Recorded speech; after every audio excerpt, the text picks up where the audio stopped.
Aujourd'hui, je voudrais partager avec vous sur un sujet qui, c'est votre sujet préféré, j'en suis sûr. Sujet que vous avez médité plein de fois, quelque chose qui va vous passionner, l'offrande. L'offrande. Alors, c'est pas toujours facile, mais je le fais avec joie et vraiment avec joie parce que je crois qu'il y a quelque chose qu'on va apprendre ensemble et peut-être le voir autrement que ce que nous avons peut-être l'habitude de voir l'offrande. Qu'est-ce que c'est? On a mis une boîte au fond, on met de l'argent dedans, ok. Mais au-delà même de la monnaie ou de ce que l'on va déposer, c'est voir ce que ça représente.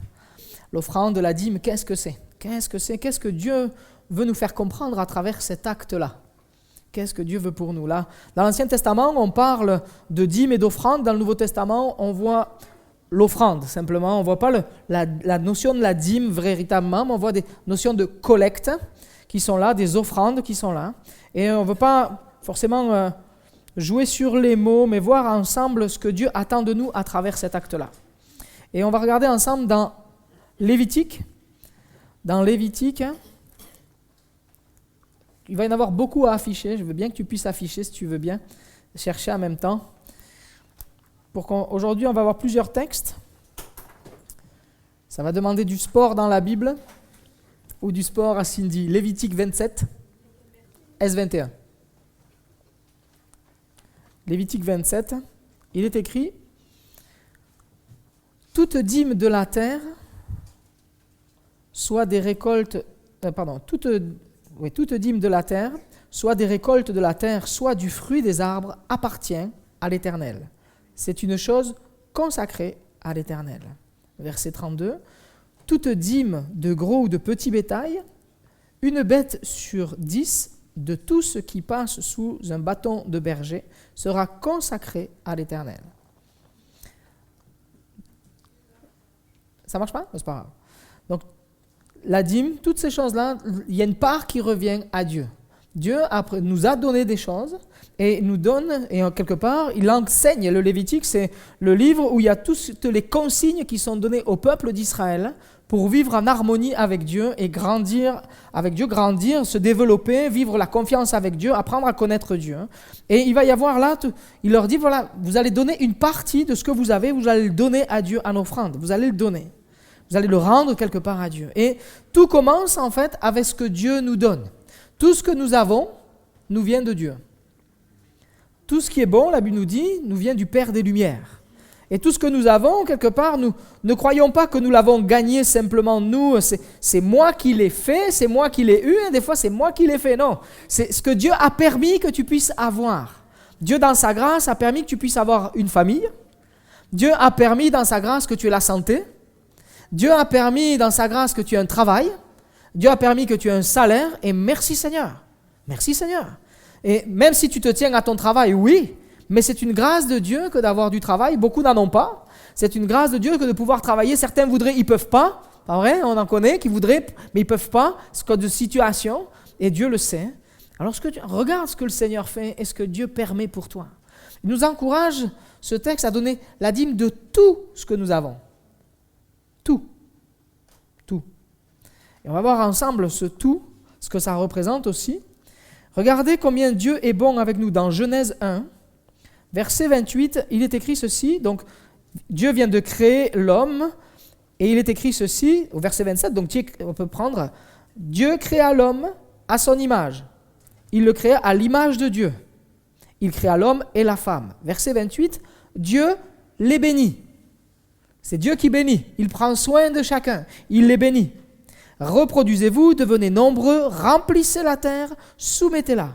Dominez sur les poissons de la mer, sur les oiseaux du ciel et sur tout animal qui se déplace sur la terre. Dieu dit aussi, je vous vends toute l'herbe. Non, je vous donne. Je vous donne. Dieu dit, je vous donne toute l'herbe à graines sur toute la surface de la terre, ainsi que tout arbre portant des fruits avec des pépins ou des noyaux. Ce sera votre nourriture. Amen. Dieu donne. Dieu a commencé en faisant le monde à la perfection, quelque chose de merveilleux, et il l'a donné aux hommes et aux femmes. Et Dieu, c'est ce qu'il fait pour nous. Il nous donne, il nous bénit, il nous donne. Il est écrit au chapitre 2 de Genèse, verset 8. Il est écrit ceci encore. L'Éternel Dieu planta un jardin en Éden, et il y mit l'homme qu'il avait façonné. Verset 9, l'Éternel Dieu fit pousser du sol les arbres de toutes sortes, agréables à voir et porteurs de fruits, bons à manger. Il fit pousser l'arbre de vie.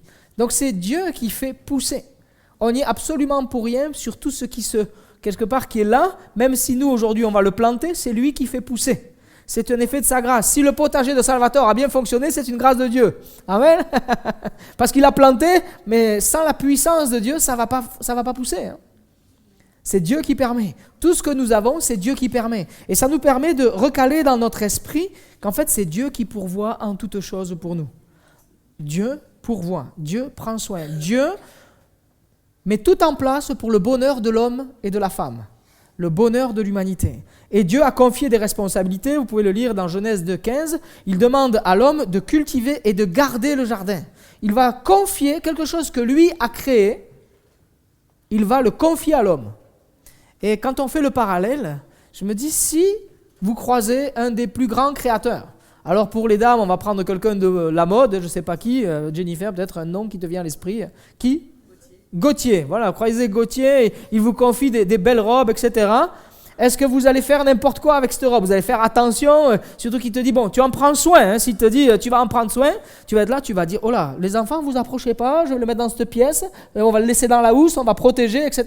Tu vois ?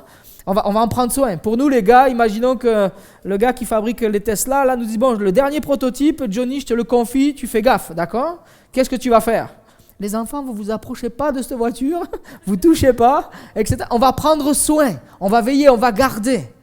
Mais est-ce que je prends soin de tout ce que Dieu me donne de la même manière ? Vous voyez l'image ? Ça devient une banalité, c'est normal, mais je ne prends pas forcément soin. Je veux, quelque part, par la grâce du Saint-Esprit, nous amener à considérer tout ce que Dieu nous donne et prendre soin de ce que Dieu nous donne.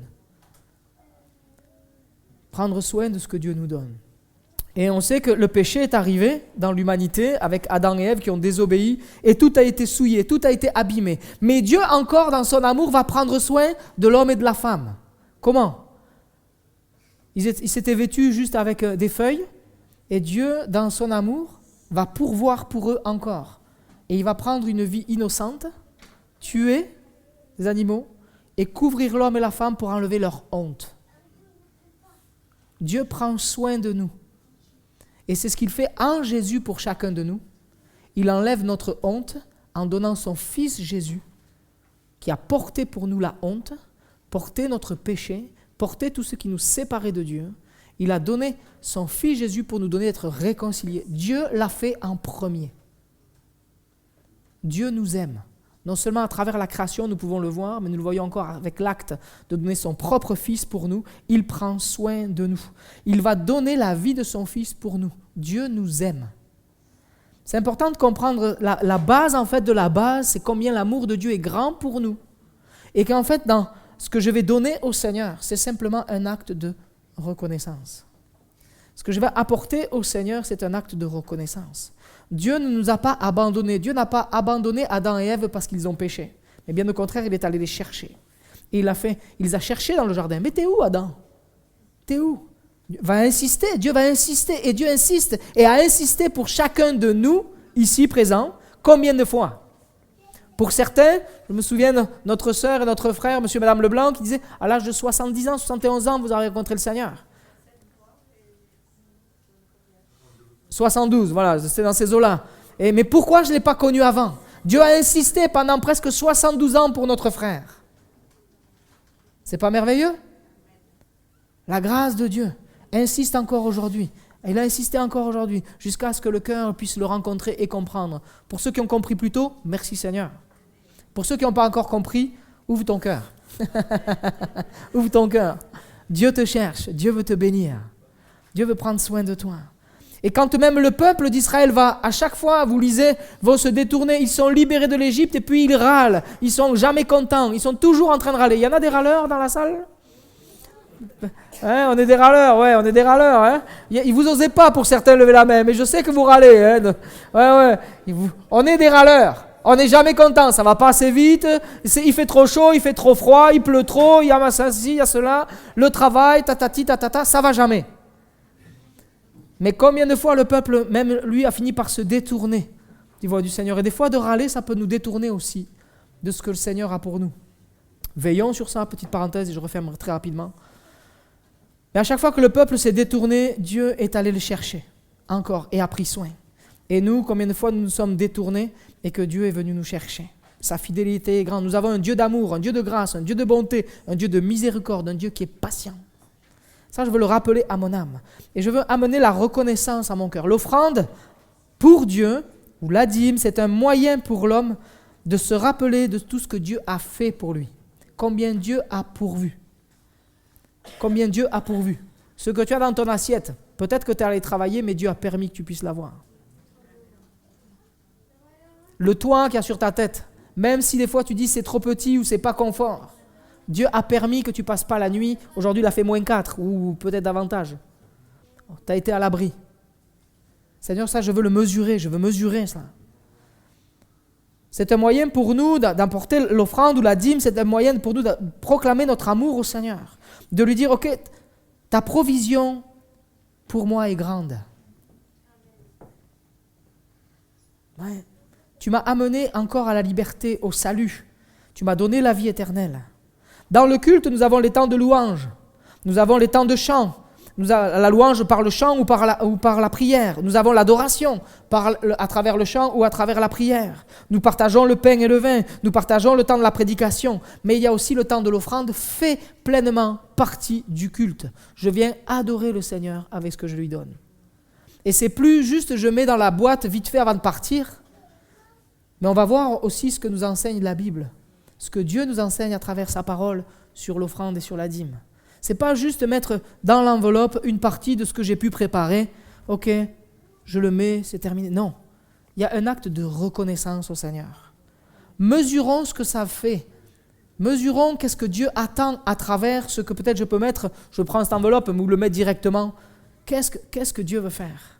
Qu'est-ce que je peux apprendre? Qu'est-ce que Dieu me montre à travers cet acte? La reconnaissance, c'est dire merci. Et je regardais la définition du Larousse, c'est action de reconnaître quelque chose comme vrai et réel. Quand je donne mon offrande, je suis en train de reconnaître aussi que Dieu est réel, que Dieu est véritable. Et je le rends à Dieu. Vous savez que vous ne le donnez pas au pasteur, ça. Hein? Vous savez ça. Ce n'est pas pour le pasteur. Ce n'est pas pour le conseil d'administration. C'est à Dieu que vous le donnez. C'est un acte que je donne au Seigneur Jésus. C'est un acte, la définition dit ceci, deuxième point, action de reconnaître qu'on est auteur ou responsable d'une action. Et je suis responsable de mon adoration envers Dieu, mais aussi je suis responsable quelque part, j'ai commis des iniquités, j'ai commis des choses qui ne plaisaient pas à Dieu, qui m'ont séparé de Dieu. J'ai commis ça et je le reconnais, mais Seigneur, je reconnais aussi que toi, tu as donné ta vie pour moi. Alors voici mon cœur et je te dis merci. À travers simplement ce que j'ai pu mettre de côté. Je te dis merci. Autre définition, c'est le sentiment qui incite à se considérer comme redevable envers la personne de qui on a reçu un bienfait. Je suis redevable envers toi, Seigneur, pour l'éternité. Parce que par moi-même, je ne peux pas me racheter. Par moi-même, je ne peux pas me délivrer. Par moi-même, je n'aurais pas pu me délivrer d'addiction. Mais toi, tu l'as fait dans ma vie. Tu as œuvré avec puissance dans ma vie, tu m'as libéré. Peut-être que j'étais un menteur et j'étais toujours en train de déformer les choses et de chercher mon propre intérêt. Tu m'as changé de ça. J'étais quelqu'un qui était toujours dans la critique, dans les choses, et tu m'as changé. Merci Seigneur. C'est ton œuvre en moi. J'étais dans la crainte, j'étais dans la peur en permanence. Seigneur, merci parce que tu as mis l'assurance en moi. Amen. Alors je veux te dire merci pour ces choses-là. Et on va lire ensemble l'histoire de Caïn et Abel. Dans Genèse 4, tourne quelques pages, il est écrit ceci à partir du verset 1er. Adam eut des relations conjugales avec sa femme Ève. Elle tomba enceinte et mit au monde Caïn. Elle dit, j'ai donné vie à un homme avec l'aide de l'Éternel. C'est Dieu qui permet qu'on puisse avoir des enfants, encore une fois. C'est une grâce de Dieu. Verset 2, elle mit encore au monde le frère de Caïn, Abel. Abel fut berger et Caïn fut cultivateur. Au bout de quelque temps, Caïn fit une offrande des produits de la terre à l'Éternel. De son côté, Abel en fit une des premiers-nés de son troupeau et de leur graisse. L'Éternel porta un regard favorable sur Abel et sur son offrande, mais pas sur Caïn et sur son offrande. Caïn fut très irrité et il arbora un air sombre. L'Éternel dit à Caïn, « Pourquoi es-tu irrité? Et pourquoi arbores-tu un air sombre? Certainement, si tu agis bien, tu te relèveras. Si en revanche tu agis mal, le péché est couché à la porte, et ses désirs se portent vers toi, mais c'est à toi de dominer sur lui. Amen. » Et on sait qu'après, il doit se laisser embarquer par, quelque part, la jalousie, la colère envers son frère, et il va tuer son frère. Mais là, ce que je voudrais nous attarder, c'est sur l'offrande. L'offrande. Dieu voit l'intention de nos cœurs, les motivations de nos cœurs.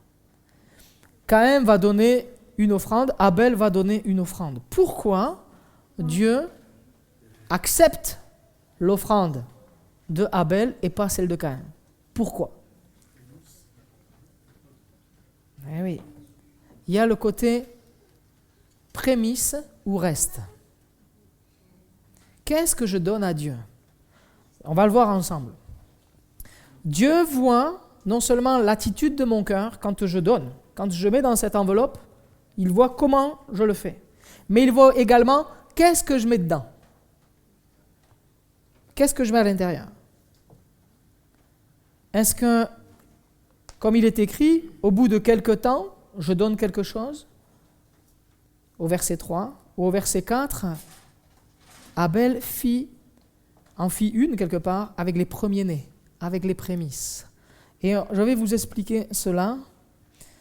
Dans ce qui est en train de se passer là, c'est que l'on voit que Caïn va mettre au bout de quelque temps quelque chose, va faire une offrande. Personne ne l'a obligé. On ne lit pas que Dieu lui a demandé de faire. C'est leur cœur qui veut aller et qui veut donner quelque chose à Dieu. Mais comment est-ce que je donne? Est-ce que je donne au bout de quelque temps ou est-ce que je donne les prémices, ce que j'ai quelque part de meilleur? Au bout de quelque temps, c'est quand on lit avec les interprétations des textes par des gens qui étudient la Bible et on a des documents que l'on peut lire et enrichir notre connaissance. On lit qu'au bout de quelque temps, ça peut être c'est une expression hébraïque que l'on peut voir, donc au bout de quelque temps, ça peut être au bout d'un certain temps ou ça peut être à la fin d'une année. Et ce qu'il est en train de faire, ce que l'on peut voir à travers de l'acte de Caïn, c'est qu'il va donner les choses au bout d'un certain temps.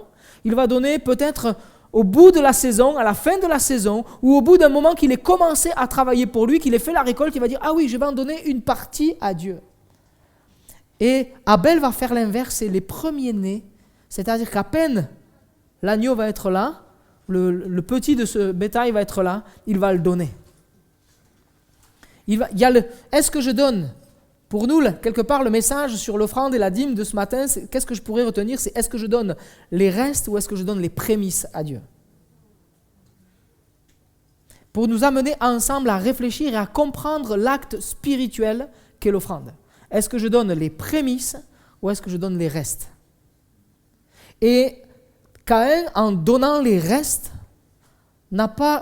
Dieu n'a pas accueilli son offrande. Abel, en donnant les prémices, Dieu a accueilli son offrande. Ce qui nous amène, nous, à comment est-ce que je donne? Est-ce que je donne le mieux que je peux donner? Est-ce que je donne le meilleur de ce que je peux donner? Ou est-ce que je donne les restes à Dieu? Intéressant, hein? Sympa l'offrande. Hein? Mais ça nous montre notre attitude de cœur. Pourquoi es-tu irrité, Caïn? Tu donnes à contre-cœur? Eh bien, Dieu, quelque part, lui donnait la possibilité de dire « Ok, mon attitude n'est pas la bonne, je te demande pardon. Je vais recommencer quelque part. Prochaine récolte, je m'engage à te donner de suite ce que je vais avoir, les prémices, je vais te les donner. Il y avait la possibilité. Dieu ouvre la porte pour le pardon et dire, ok, je vais faire autrement, je vais changer. Et ce matin, j'ai envie de dire, Dieu nous ouvre la porte à chacun de nous, dire, ok, je veux comprendre qu'est-ce que tu attends de moi à travers l'offrande. Je veux comprendre que tu attends une action de mon cœur et te donner les prémices, le début. Je veux te faire confiance. Parce qu'en fait, en donnant les prémices, c'est aussi, je te fais confiance. Je n'ai pas encore récolté, je ne sais pas tout ce que je vais récolter. Mais déjà, je te donne. J'ai pas encore fait, parce que là, vous savez comment ça marche. Si vous avez eu des amis qui sont dans le domaine agricole, ok, on se dit, bon, les beaux jours sont là, il va falloir qu'on aille ramasser. On a pu, il y a quelque temps, on était chez Cindy, on a pu faire, l'an dernier, on a fait les foins, là, et le papa était là, vite, vite, vite, il va pleuvoir, il faut faire vite, vite, vite, il faut rentrer la marchandise avant que ça soit fini, quoi. On ne sait pas qu'est-ce qui peut se passer. D'un coup, le temps peut tourner et la récolte ravagée. Et oui. Mais là, Seigneur, je te fais confiance. Je vais te donner une part de ce qui est en train de pousser. Je vais te le donner parce que j'ai confiance que tu vas garder, mais que tu vas me donner le nécessaire. Il y a un acte de foi. Dans l'offrande, dans la dîme, il y a une dimension de foi. Je suis libre de donner ou pas. Mais nous allons voir que Dieu attend qu'on lui fasse confiance. Donc, comment est-ce que je m'adresse à Dieu? Avec quoi est-ce que je viens vers lui? Ma dîme, mon offrande, est-ce que je l'offre avec les prémices ou avec les restes? Je peux offrir à Dieu, on parle là, offrande financière, mais il y a aussi le temps que je peux donner au Seigneur. Quand je m'investis dans l'église, quand nos frères et sœurs viennent faire le ménage, merci à toute l'équipe de ménage. Ils viennent, ils donnent de leur temps dans la semaine. Ils donnent, avant le dimanche, ils sont là et ils ont tout organisé pour que ce soit beau, que les sanitaires soient propres. Que vous ayez plaisir quelque part à pouvoir aller au sanitaire et pas dire « Oh là, qu'est-ce qui s'est passé ici ?» Ils donnent du temps. Tous ceux qui sont en train de préparer, que ce soit pour, peu importe, le covoiturage, merci pour le covoiturage qui est fait, l'organisation que ça demande, les chants, tout ce qui est préparé, les enfants, tout ce qui est préparé pour les enfants. Aussi, c'est donner du temps. Mes talents, mes capacités, est-ce que je les donne au Seigneur? Est-ce que je me suis mis au service du Seigneur? Est-ce que j'offre ma vie au Seigneur? Est-ce que je suis capable de donner un pourcentage de mon temps au Seigneur? Ou est-ce que je fais que prendre? Et puis, merci pour tout, hein? Et puis je m'en vais. Ouais. Je ne veux pas, pour ma part, je ne veux pas être un yo-yo. Je ne veux pas que les circonstances m'amènent à soit donner, soit pas donner. Les prémices, c'est ce que j'ai, je le donne au Seigneur, je lui confie. Et je crois que Dieu va bénir le mois qui est en train d'arriver, l'année qui est en train d'arriver, les années qui sont devant nous. Je veux donner avec confiance. Ce n'est pas les circonstances, c'est quelque chose, on va le voir ensemble encore, c'est quelque chose qui se passe dans notre cœur. Ce que je donne à Dieu à travers l'offrande, que ce soit financier ou temps, je suis désolé de vous le dire comme ça, ce n'est pas avec la tête du pasteur que l'on donne, ce n'est pas la tête du pasteur. Hein. Qui vous plaise ou qui ne vous plaise pas, ça n'a rien à voir, c'est une obéissance à Dieu. Que les projets vous plaisent ou vous plaisent pas, ce n'est pas le problème. Vous faites confiance à Dieu et posez. Donnez au Seigneur Jésus. C'est particulier, je ne suis pas forcément en disant ça, mais c'est ça, ce n'est pas le projet. Je donne, c'est pour Dieu. Et après, il y a des gens qui ont été quelque part mis en place par l'Église pour gérer ça. Il y a une notion de confiance aussi au conseil d'administration pour gérer. Toi, donne au Seigneur. Après, il y a des gens qui se sont engagés devant Dieu à honorer Dieu dans la gestion. Maintenant, si c'est mal géré, j'ai envie de dire, c'est leur problème. Ce n'est pas forcément le tien. Tu vois? Et la part spirituelle, le CA, c'est spirituel. Le conseil d'administration, c'est spirituel. Ok? Donc, ce n'est pas les projets, ce n'est pas le local me plaît pas, je vais donner, je ne vais pas donner. La louange, aujourd'hui, c'était bien, tiens, je vais donner ça. Ou la louange, non, c'était pas bien, ben alors là, je garde tout, je leur donne rien du tout. Non, c'est pas ça du tout, ça n'a rien à voir. Le message était bien, je vais donner, le message n'était pas bien, je ne vais pas donner. Ouais. Que le Seigneur nous garde de ça. Mais de vous comprendre que c'est à Dieu que je donne. Une vie en croissance avec Dieu, c'est une vie qui va mettre Jésus au centre dans tous les domaines. Même dans les finances. Et comprendre que l'offrande, la dîme, c'est spirituel. C'est important. C'est important. Ma relation avec Dieu. Où est ma priorité? Est-ce que ma priorité c'est moi ou est-ce que c'est Dieu? Est-ce que dès le matin je m'occupe de moi ou est-ce que je prends du temps avec Dieu? Dans mes finances, Est-ce que je donne les prémices ou est-ce que je donne le reste? Ou peut-être quand j'y pense. Des fois, c'est même pas les restes, c'est quand j'y pense. Ah mince, si je donnais quelque chose, ça serait sympa quand même. Attends, ah ouais. Ou alors je peux faire comme ça. Qu'est-ce que j'ai là?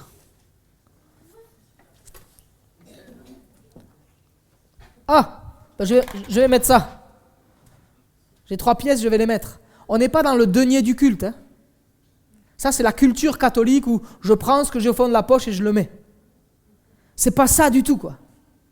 Je donne de tout mon cœur au Seigneur et la parole de Dieu nous encourage à préparer chez nous. Ce que je donne, je l'ai préparé. Je viens d'une manière intentionnelle donner au Seigneur Jésus. Je suis complètement libre de vous partager ce message. Complètement libre. Je ne me sens pas coincé de vous partager sur l'argent parce que j'ai aucun... Je suis en paix totale avec ça. Donc j'ai aucun problème. Préparez d'avance. Préparez d'avance. Soyez intentionnels dans ce que vous allez donner. Et les choses, on va encore le voir. Ça se passe encore avec notre cœur. On voit que Abel va faire don du premier-né, des premiers-nés, il va faire don complètement plus la graisse. Il va tout mettre, il va tout donner. Total. Il donne tout. Il donne de tout son cœur pour Dieu. Et ça plaît à Dieu. Dieu voit donc tout. Dieu voit la motivation de notre cœur. Souvenez-vous, Jésus voit tout également. Vous savez qu'il est écrit à plusieurs reprises qu'il connaissait les pensées des hommes qui sont là, peut-être des fois à l'extérieur, mais même dans la synagogue. Il est écrit dans la synagogue. On pourrait dire aujourd'hui, dans l'église de Moulins, Jésus sait ce que vous pensez, sait ce que je pense. Il sait qu'est-ce que je suis en train de penser sur le message qui est en train d'être apporté. Il me casse les pieds ou c'est ok, je suis en train de comprendre. Dieu sait. Vous connaissez encore l'histoire avec Ananias et Saphira, qui vont vouloir faire des choses par mimétisme. Joseph, Barnabas, va vendre un champ, une certaine somme, va prendre la somme et la déposer aux pieds des apôtres, en disant voilà, ça c'est pour l'œuvre de Dieu ici, que l'œuvre puisse s'étendre. Eux, ils vont voir ça et ils vont vouloir faire la chose par mimétisme. Et ils vont se mettre en accord, ce couple va dire ok, on va vendre le champ, et puis on va en garder une partie, et puis on va faire croire qu'on donne la totalité. Et là, qu'est-ce qui est écrit? Pierre va dire, vous avez menti au Saint-Esprit. Vous avez menti à Dieu. Dans ce que je fais de manière intentionnelle, et je le fais avec vérité devant Dieu. Je fais avec ce que j'ai également, et je n'ai pas à prétendre. Il n'y a personne qui voit ce que vous donnez. À la limite, j'ai envie de dire, la comptable peut le savoir, la trésorière le sait, parce qu'après on émet un reçu fiscal. Parce que pour ceux qui veulent après le déduire des impôts, vous avez le droit de le faire, ça fait partie des lois de notre pays, vous avez le droit de le déduire de vos impôts. Pour ça, il faut que ça soit, alors je dis ça c'est côté technique, je n'ai pas prévu ça, mais si vous voulez donner, c'est soit par chèque, soit par carte bancaire ou virement bancaire, et vous pouvez le faire, et là on a une traçabilité et on peut justifier de ce qui a pu être donné. Et après, il y a un abattement de 60% qui vous est rendu en crédit d'impôt. Soit certains le prennent après et le reversent à l'église, soit après tu peux le garder pour toi, tu fais ce que tu veux. Pierre va dire à Ananias et Saphira, c'est marqué dans la parole de Dieu, acte 5, on y va, comme ça, acte 5. Acte 5, regardez ce qui est écrit.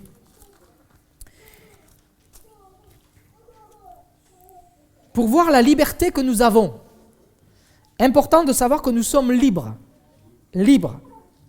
Il est écrit ceci, verset 3, donc acte 5, 3. Pierre lui dit, Ananias, pourquoi Satan a-t-il rempli ton cœur au point que tu aies menti au Saint-Esprit et gardé une partie du prix du champ? S'il n'avait pas été vendu, ne te resterait-il pas? C'est-à-dire, si tu ne l'as pas vendu, il est encore à toi. Personne t'a obligé de le vendre. Un peu plus loin, et après avoir vendu, n'aurais-tu pas le droit de disposer du prix, c'est-à-dire de ce qui est vendu, la somme qui est là, tu en fais ce que tu veux. Personne ne t'oblige à tout donner. Tu donnes ce que tu veux, mais ne fais pas comme si c'était. Ne mens pas, donne avec un cœur intentionnel et vrai devant Dieu. C'est ça qui compte. Dieu voit la disposition de notre cœur. Ouais. Comment as-tu pu former dans ton cœur un projet pareil? Ce n'est pas à des hommes que tu as menti, mais à Dieu. Quand Ananias entendit ces paroles, il tomba et expira. Une grande crainte s'empara de tous ceux qui la prirent. Les jeunes gens se levèrent pour envelopper le corps, puis ils l'emportèrent pour l'enterrer. Environ 3 heures plus tard, sa femme entra sans savoir ce qui était arrivé. Pierre lui adressa une parole. « Dis-moi, est-ce bien à ce prix que vous avez vendu le champ ?» « Oui, répondit-elle. Elle avait une opportunité de changer là. Elle va dire « Oui, répondit-elle. C'est à ce prix-là. » Alors Pierre lui dit « Comment avez-vous pu vous mettre en accord pour provoquer l'Esprit du Seigneur ? Ceux qui ont enterré ton mari sont à la porte et ils vont t'emporter toi aussi. » Elle tomba immédiatement aux pieds de l'apôtre et expira. Amen. La puissance de Dieu, on ne rigole pas, c'est saint. En fait, l'offrande, la dîme, ce que vous donnez à Dieu, c'est saint. Il y a une valeur importante devant Dieu. Et ce n'est pas le prix qui compte, mais c'est l'état de mon cœur qui compte. Et après, dans l'état de mon cœur, de mon cœur va découler, est-ce que je donne les restes ou est-ce que je donne les prémices ? C'est parce que mon cœur, en fonction de la motivation, va m'amener, mon cœur qui est bien disposé, va être tourné pour donner les prémices au Seigneur parce que je suis pleinement conscient de ce qu'il a fait. Et je lui dis merci pour son amour, merci. Je lui rends une partie de ce qu'il m'a donné. Ok ? L'adoration, il y a plusieurs façons d'adorer le Seigneur. La Bible nous enseigne ceci. Je vous donne des références. Je ne vais pas les lire, les textes, mais je vous donne les références si vous voulez noter. Hébreux 13-15, c'est avec nos lèvres.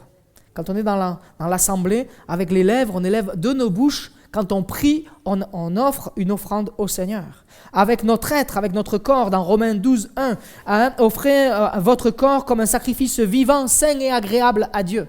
Je viens, je donne tout mon être, je me déplace. Je ne vis pas l'église.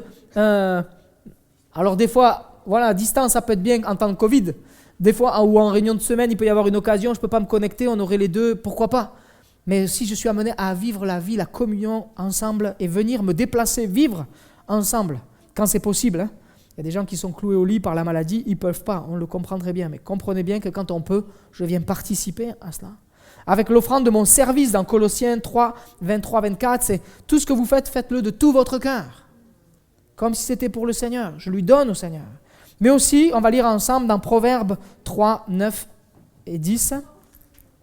Proverbes 3, 9.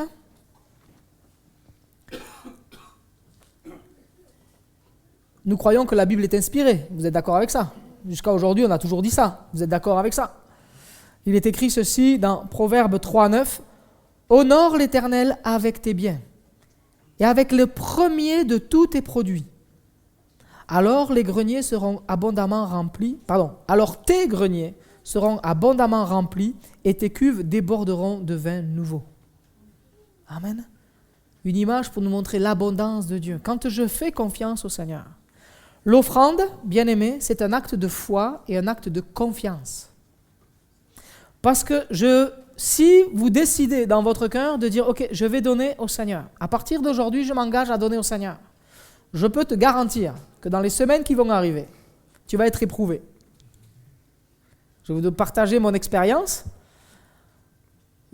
Quand j'ai commencé à donner au Seigneur, j'avais du mal à donner la dîme, c'est-à-dire 10% de nos revenus. Avec Myriam, j'avais beaucoup de mal à faire ça. C'est pas bien, hein ? Il n'est pas bien le pasteur. Hein ? C'était comme ça. C'était compliqué pour moi de donner 10%. J'ai dit, mais c'est beaucoup quand même, 10% avec tout ce qu'on a travaillé. J'ai beaucoup travaillé. Ok, on gagne bien notre vie, mais avant que je sois pasteur, je donne...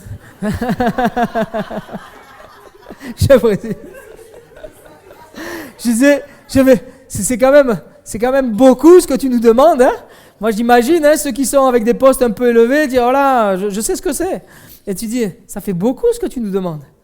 Alors, ok, bon, je vais le faire, hein, mais je le faisais. Je peux pas, hein, c'est compliqué.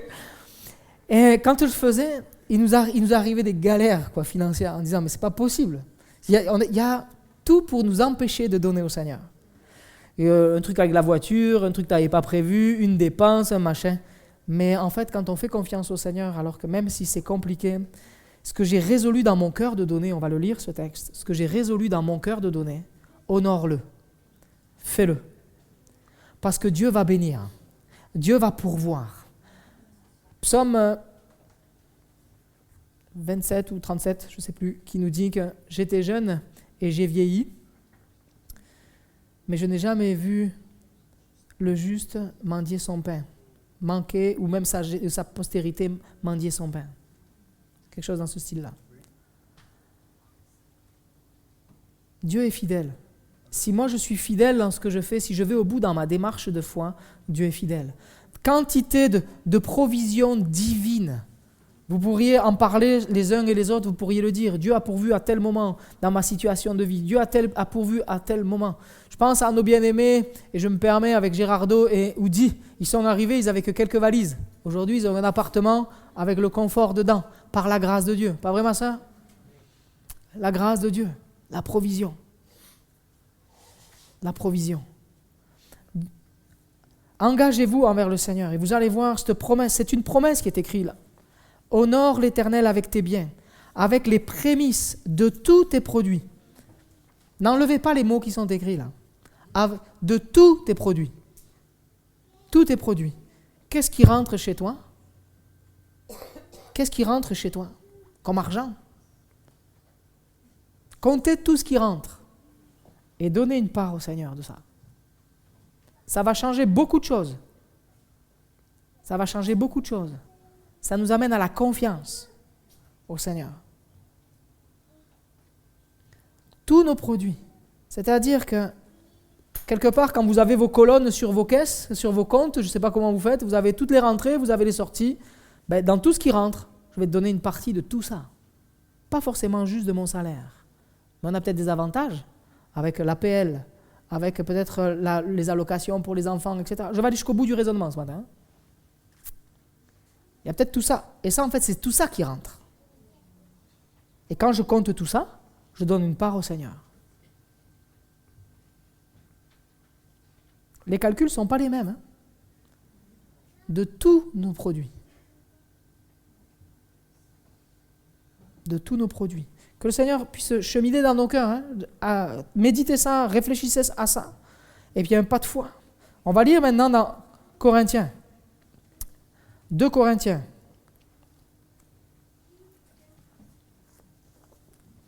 2 Corinthiens à partir chapitre 9.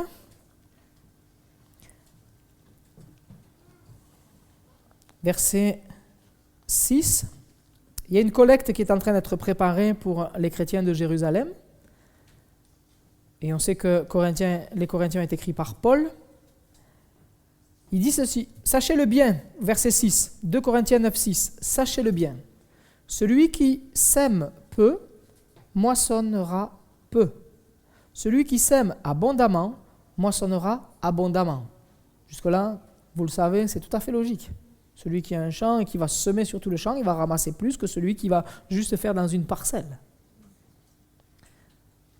Verset 7, que chacun donne comme il a décidé dans son cœur, sans regret ni contrainte, car Dieu aime celui qui donne avec joie. Dieu peut vous combler de toutes ses grâces, afin que vous possédiez toujours, à tout point de vue, de quoi satisfaire à tous vos besoins, et que vous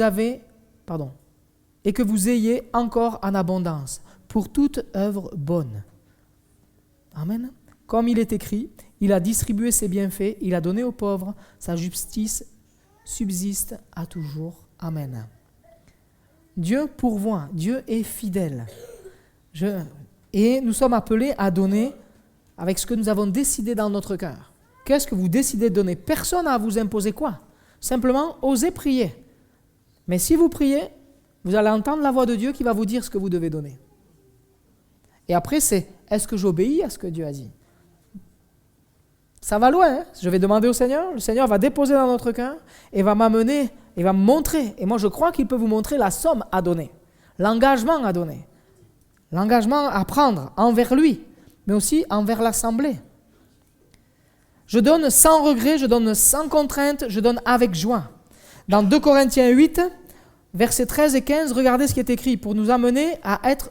Dieu est équilibre. verset 13, il est écrit « En effet, il ne s'agit pas de vous exposer à la détresse pour soulager d'autres. » Dieu nous demande de la sagesse. Je ne vais pas, parce que j'ai entendu un message sur l'offrande, donner et me mettre en danger.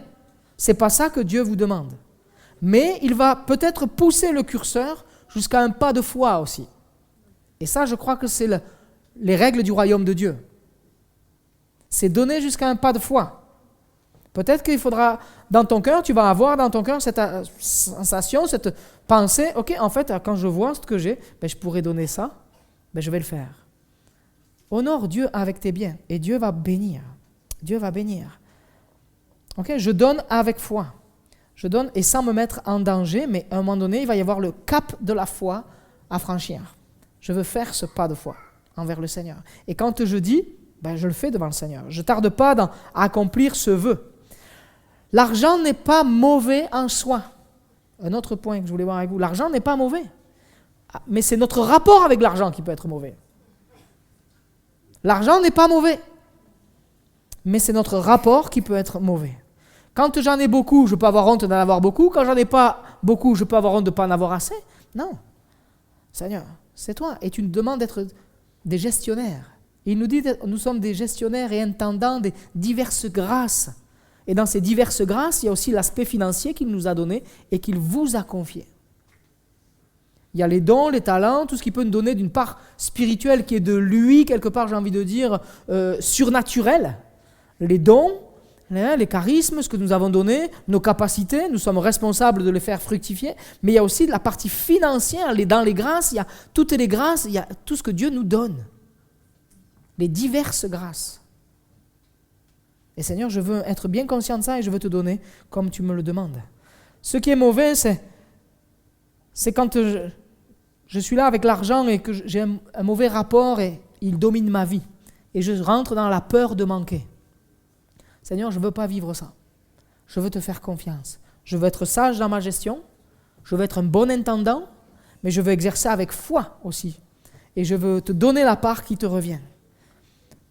L'argent, Jésus va mettre en garde avec, quand il va nommer Mammon, le dieu de l'argent. Soit on aimera l'argent. On va le lire, comme ça je ne fais pas d'erreur dans la façon de le dire. Matthieu 6. Matthieu 6. Il est écrit ceci, à partir du verset 24. « Personne ne peut servir deux maîtres, car ou il détestera le premier et aimera le second, ou il s'attachera au premier et méprisera le second. Vous ne pouvez pas servir Dieu et l'argent. » On ne peut pas servir Dieu et l'argent. Mais par contre, je peux me servir de l'argent pour honorer Dieu et servir Dieu. Il y a des hommes d'affaires que je ne les connais pas, mais c'est ce qu'on me disait par rapport à la mission. Un pasteur me racontait, un missionnaire, des gens qui ont de l'argent, beaucoup d'argent, parce qu'ils ont des entreprises, ont des business, et ils gagnent beaucoup d'argent. Et ce qu'ils font même, c'est qu'ils investissent dans, je l'avais partagé une fois, ils investissent dans des œuvres d'art. Pourquoi ? Parce qu'à un moment donné, ça permet d'avoir de suite dans la revente une certaine liquidité pour pouvoir aider les missionnaires. Ils investissent dans des œuvres d'art. Ça paraît fou, mais c'est pour la gloire de Dieu. Ils investissent, le jour où il y a besoin, ils revendent pour pouvoir aider et bénir une œuvre missionnaire. Merci Seigneur. Avoir aussi une stratégie, se servir de notre intellect et des capacités que nous avons. Certains ont des grosses entreprises et donnent un pourcentage du chiffre d'affaires de leur entreprise. Ouais, Colgate, ouais. Plusieurs l'ont fait. Et plusieurs le font encore aujourd'hui. Et Dieu bénit, je crois, ces entreprises-là. Donner, quand je donne en secret. C'est une règle du royaume de Dieu aussi. Je ne fais pas le fanfaron, il nous dit ne sonnez pas de la trompette, ne dites pas, et il nous demande que notre main gauche ne sache pas ce qu'a donné notre main droite. Je fais les choses dans le secret, je le fais, c'est entre Dieu et toi. C'est entre Dieu et toi. Entre Dieu et toi. Alors, où et pour qui donner ? La parole de Dieu nous enseigne, et je n'ai pas le temps de lire tous les passages, mais on donne pour les démunis, pour les indigents, pour les pauvres.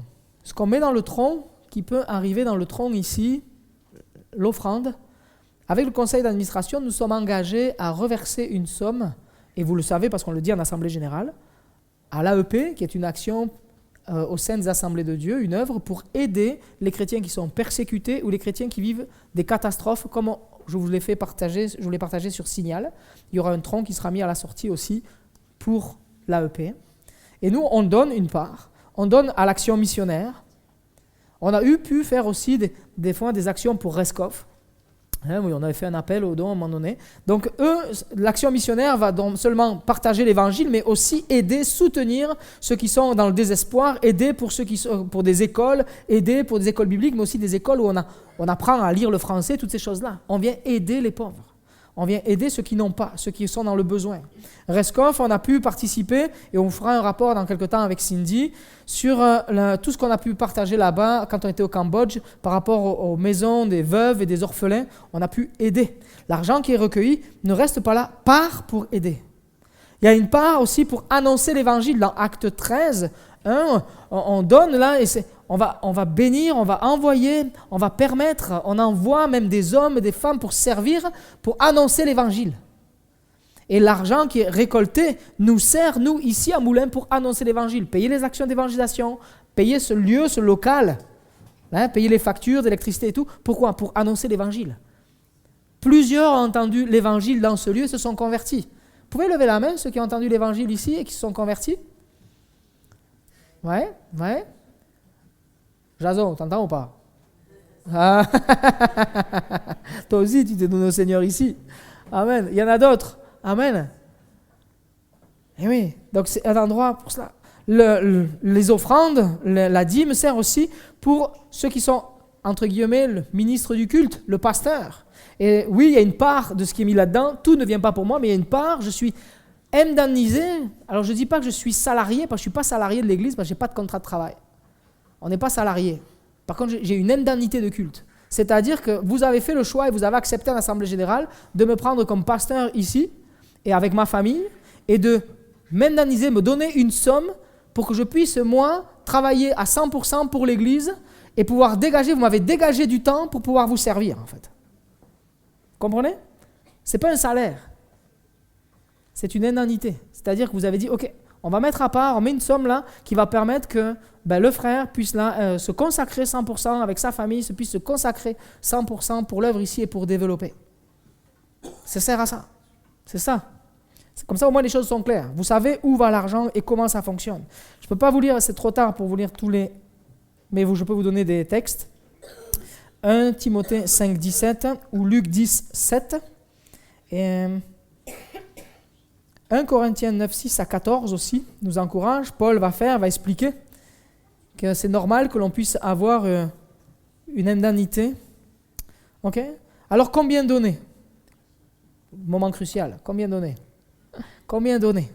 Alors que chacun fasse ce qu'il a résolu dans son cœur, sachant que Dieu a institué la dîme et l'offrande. Il y a deux choses, la dîme et l'offrande. Je donne une partie, quelque part, j'ai envie de dire, fixe de mes revenus, je m'engage envers Dieu, et après je peux m'engager aussi, le voir comme un engagement envers l'Église. Je donne une partie, je donne la somme, mais aussi une offrande, ça va être quelque chose de supplémentaire. Quand on fait une offrande, si par exemple on fait une action pour, aujourd'hui il y a le tronc qui est là-haut, le tronc qui est marron, si tu veux l'attraper Lewis et me le donner, le tronc qui sera à la sortie, là sur le côté là, ouais, ce tronc-là va servir pour une offrande pour les chrétiens qui sont en difficulté, ceux qui vivent le tremblement de terre en Syrie et en Libye. On va aider.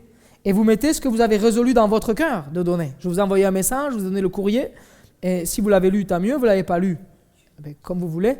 Mais vous pouvez donner, ça sera pour l'AEP et ça va partir pour aider ces frères et sœurs qui sont là-bas. OK ? Oui. Cette boîte-là, merci, comme ça vous pouvez la voir. Cette boîte-là, ça, dedans, vous mettrez dans ce que vous voudrez. Et ça, on s'engage à le donner, à le reverser directement. On l'a fait l'an dernier pour l'Ukraine. On refait cette année pour l'AEP. C'est quelque chose en plus. Il y a la dîme et il y a l'offrande que je donne en plus. OK ? Donc c'est à vous de voir avec le Seigneur. Je veux vous encourager à vraiment prier pour ça et à vous laisser interpeller par le Saint-Esprit. Et on va lire ce dernier texte dans Malachie. Dans Malachie, il faut que je trouve, c'est moi qui, j'y vois plus. Exactement. J'essaye d'aller vite pour vous donner le maximum de choses. Hop, Malachie 3:10.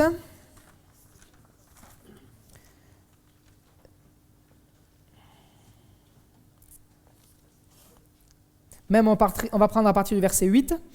Un homme peut-il tromper Dieu? En effet, vous me trompez et vous dites, en quoi t'avons-nous trompé? Dans les dîmes et dans les offrandes. Vous êtes frappés par la malédiction et vous me trompez, la nation tout entière. Apportez toutes les dîmes à la maison du trésor, afin qu'il y ait de la nourriture dans ma maison. Mettez-moi ainsi à l'épreuve, dit l'Éternel, le Maître de l'univers, et vous verrez si je n'ouvre pas pour vous les fenêtres du ciel, si je ne déverse pas sur vous toute la bénédiction en abondance. Amen. Acceptez de donner avec un cœur tourné vers le Seigneur. Pas parce qu'il y a eu un message simplement sur la dîme, mais c'est parce que vous avez reçu et par le Saint-Esprit, vous vous laissez interpeller et vous comprenez que c'est un acte spirituel. Je suis appelé à donner de tout mon cœur pour le Seigneur. C'est un acte de foi, de reconnaissance. Dieu va bénir. Dieu va faire son œuvre. Dieu va agir avec puissance. Dieu va nous couvrir, je crois, de ses bienfaits, de ses bénédictions. Regardez combien Dieu, je vais vous encourager avec ça. On a lancé le projet pour l'église, pour le local. On a fait un appel. On a fait un appel national. Il y a quelques années de ça, maintenant. On a fait un appel national. En quelques temps, on est rapidement arrivé à 50 000 €. En quelques mois. Tout ça, ça a été envoyé de par l'extérieur. C'est des gens qui ont fait une offrande pour l'œuvre de Dieu à Moulins. Pas pour nous. Pour Dieu, pour son œuvre à Moulins. Ce n'est pas à nous que le cadeau a été fait. Les gens l'ont versé pour l'œuvre de Dieu. Et nous sommes au bénéfice. Il y a une bénédiction qui en ressort derrière. Mais ça ne s'est pas arrêté là. Les sommes ont continué d'arriver. Jusqu'à aujourd'hui, 160 000 € environ. C'est pour ça qu'on va pouvoir acheter le bâtiment sans faire d'emprunt. Et je regardais vite fait, si nous, Moulins, on n'est pas arrivé à cette somme-là, mais je vais vous le dire. Si nous, Moulins, on dit qu'on était arrivé, par exemple, à donner 10 000 € pour l'œuvre de Dieu là-bas, pour ce local. On n'en est pas, on est en dessous de ça. Mais je me suis dit, ok, en admettant que Moulins ait donné 10 000 €, ça représente combien qui est venu de l'extérieur en pourcentage?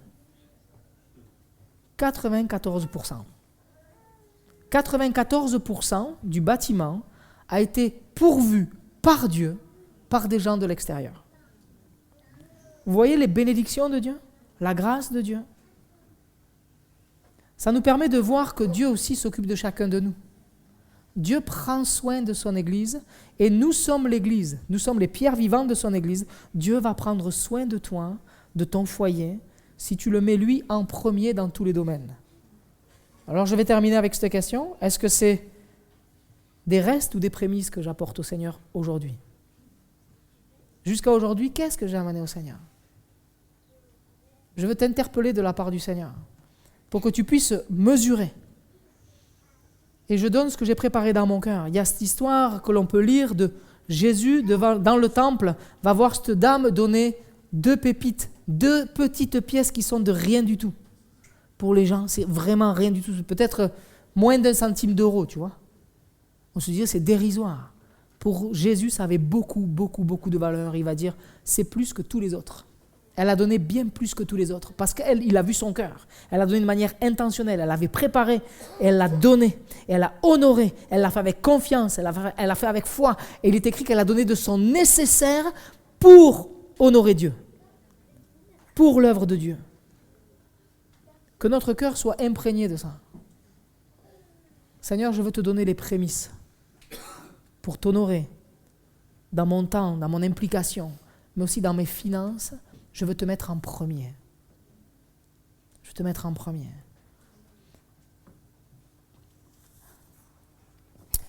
Élie, tu peux venir, s'il te plaît. Je vais terminer comme cela. Ça fait 3 fois que je le dis, je termine aujourd'hui, mais juste nous rappeler les points. Dieu nous a aimés le premier. Dieu pourvoit en tout depuis que tu es né. Même si des fois il y a eu des temps difficiles, nous sommes là et Dieu a pris soin de nous. Je veux apporter ma reconnaissance au Seigneur à travers mon offrande, à travers l'offrande de mon temps, peut-être mes capacités, mais aussi mon argent. Je veux rappeler à mon cœur que Dieu voit tout, les motivations de mon cœur, avec l'histoire d'Ananias, Saphira et d'autres que je vous ai données. Je veux donner avec joie. Je ne veux pas être dans la peur du manque. Un pasteur disait ceci, c'est la dernière chose qui se convertit chez nous, c'est notre porte-monnaie. C'est notre porte-monnaie. C'est le dernier qui se convertit. Nous, on est prêts à suivre Jésus, mais le porte-monnaie, on a du mal. Ben Seigneur, change-moi. Change ma mentalité. Change mon regard sur l'argent. Change mon regard sur l'argent. Ouais. Vous avez bien vu, je n'ai pas prêché du tout la prospérité. À aucun moment je prêche la prospérité. Dans le sens, si tu donnes, alors il faut donner beaucoup, alors Dieu va te bénir beaucoup. Non, si tu donnes avec tout ton cœur, si tu donnes de manière intentionnelle et que tu l'as préparé, que tu le fais ni contrainte, ni regret, mais avec tout ton cœur et tu le fais avec foi, moi je crois que Dieu va bénir. Ça oui, ça c'est une règle du royaume de Dieu. Une règle du royaume de Dieu. Nous savons que Dieu est fidèle. Dans le psaume 37, voilà, j'étais jeune et j'ai vieilli, mais on n'a jamais vu le juste mendier son pain, ni sa postérité manquer ni mendier. L'argent n'est pas mauvais, mais c'est mon rapport à l'argent qui peut l'être, peut-être. Alors Seigneur, change ça. Change-moi. Pas avoir la soif de posséder. Parce que dans les 10 commandements, vous regarderez, il n'y a pas marqué la dîme. Par contre, il est écrit, le dernier, tu ne convoiteras pas.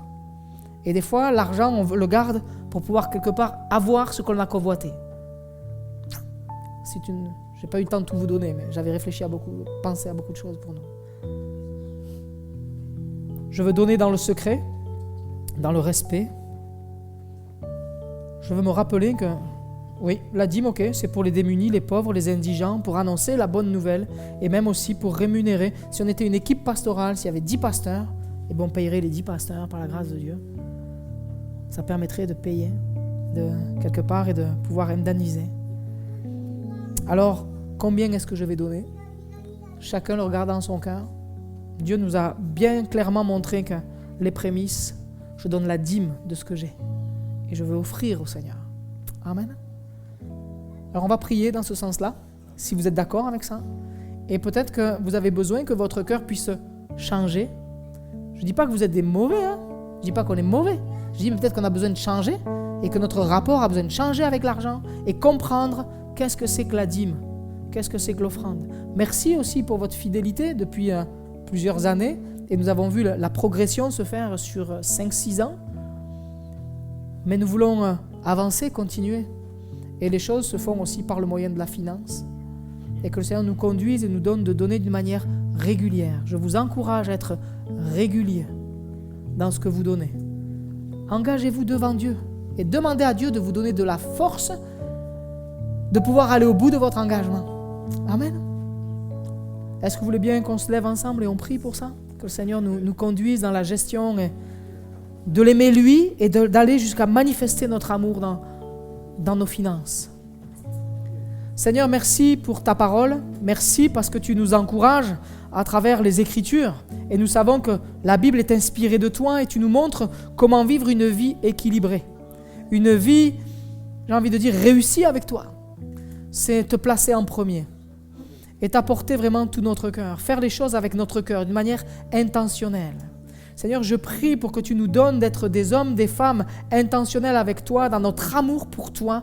Nous voulons vivre avec toi au centre de notre vie. Nous voulons que Jésus soit au centre de notre vie. Nous voulons te donner avec amour, avec respect, avec joie, avec reconnaissance.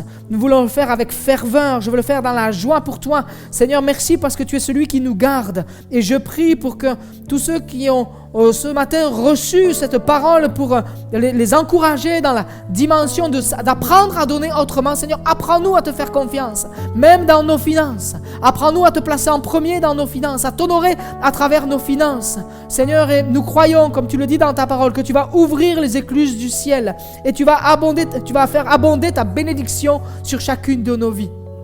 Seigneur, c'est avec foi que nous lisons ta parole et nous voulons la recevoir en entier.